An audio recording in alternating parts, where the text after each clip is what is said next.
unwarranted influence, whether sought or unsought, by the military-industrial complex. The potential for the disastrous rise of misplaced power exists and will persist. America went into a major mobilization, revived its defense industries, and we saw the civilian economy of America more and more skewed through the 50s. Already in Eisenhower's time, he could see it coming, that you were getting a larger and larger defense military component of the economy, which, unlike the rest of the economy, was very, very centrally organized about lobbying for more and more new weapons. It was the political skills of this military-industrial complex, which I think Eisenhower was really warning us about, and rightly. There is a military-industrial complex.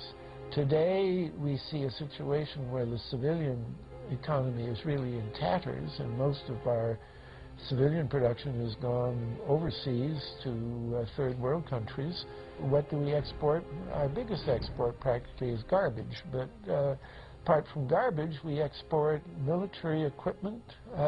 We have a special act which subsidizes, makes it possible for countries abroad to buy our armaments because it's too expensive to produce them for one country only. So we have become a very efficient military-industrial complex, but the civilian economy is only a ghost of what it used to be, and this has terrible consequences for democracy because it means that the power of this lobby is now sort of dominating what goes on in Washington. Through multinational corporations, global intelligence networks, out-of-control banksters, all under the veil of national security and black operations, the global elite have consolidated power on a massive scale over the last several decades. You see, global corporations not only fund and develop large technological and military projects here and abroad, they also own the consumer industry and production, as well as all of the important media. By owning the vast majority of what we hear and see on a daily basis, we have been manipulated on a mass scale as to regards to what we believe and desire, both socially and politically. Edward Bernays, the nephew of world-famous psychoanalyst Sigmund Freud, would study group dynamics and become the father of public relations. He authored the book Propaganda in 1928. In it, he described how to intelligently and consciously manipulate the habits and opinions of the masses within a democratic society. He went on to state that those who harness this unseen mechanism of society constitute an invisible government and are the true ruling power. It is they who pull the wires which control the public mind, who harness old social forces and contrive new ways to bind and guide the world. The average American is distracted, mindless, worried about minuscule things, celebrities, as if it was their own family members. And this is by design, because the powers that be, who own the media, know how our brains work. They know scientifically how the human mind functions. They know about sociology, and they are using the media, and have used the media for decades now, to entertain people with issues that don't really matter.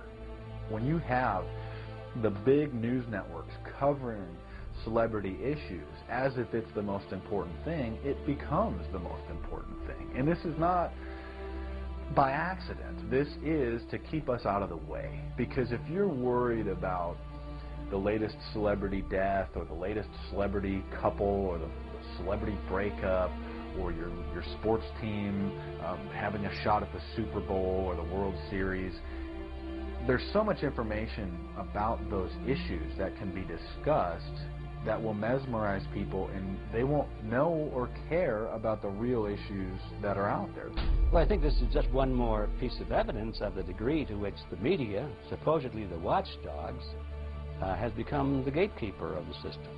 Mainstream media are, first of all, nearly all of them corporations, nearly all of them now publicly held, part of the whole Wall Street financial system that they're supposed to report about objectively, but they can't. They Right now, in October of 2009, they are celebrating the recovery of the biggest banks in New York and saying that the recession is over. Of course, there are a few problems, like foreclosures are going on, unemployment is rising. All of this is affecting the American people, but it's not affecting the financial elite who also control the media. Bernays successfully identified the invisible empire which controlled the minds of men. So as the populace is mesmerized and hypnotized by powerful behind-the-scenes forces, as they are distracted by the latest celebrity scandal, the newest cell phone, and their favorite sports team, this network disguises itself, remaining in the shadows. Despite the elite utilizing Bernays' methods, in conjunction with the military-industrial complex they had erected, a modern arm of this organization was exposed in what came to be known as the Iran-Contra scandal. Essentially, black operations were not only caught dealing arms illegally and supporting South American dictators, but also smuggling drugs into the United States. Iran-Contra was really the merging of two different programs. The first one was support for the Contras, who were, let's face it, a force of terrorists in Nicaragua trying to overthrow the Sandinista government. They were being secretly supported by the CIA, and at the bottom of the whole thing was drugs. Iran-Contra was openly exposed by massive network coverage.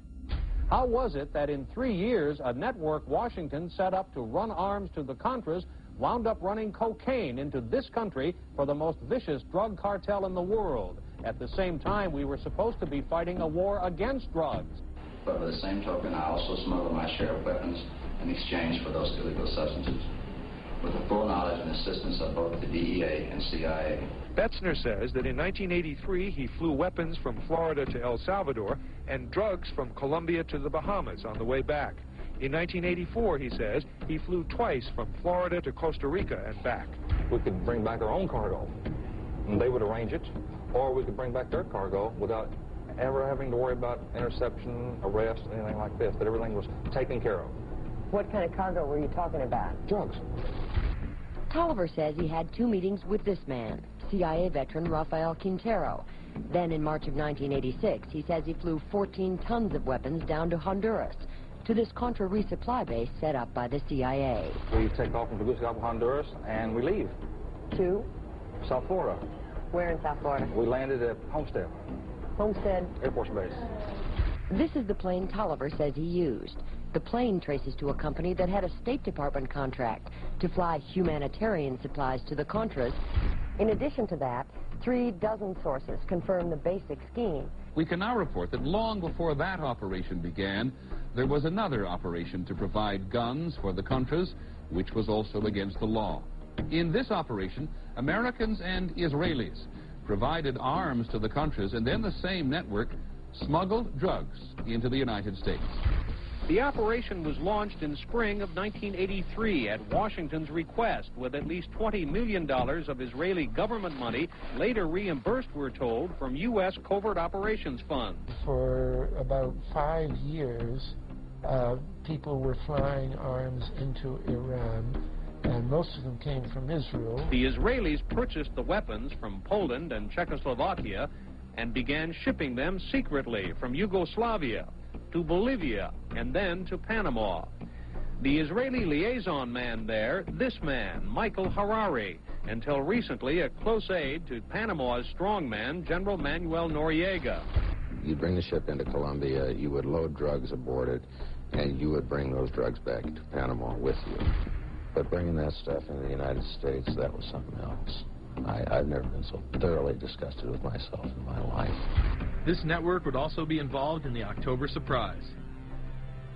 We really can't understand that unless we understand the so-called October surprise in the 1980 election, which is, I think, unquestionably Republicans, including William Casey, who later became Reagan's head of the CIA, negotiated with the Iranians for them not to release the hostages which were being held in Iran to Carter, but to wait until Carter was defeated and the Republicans were in.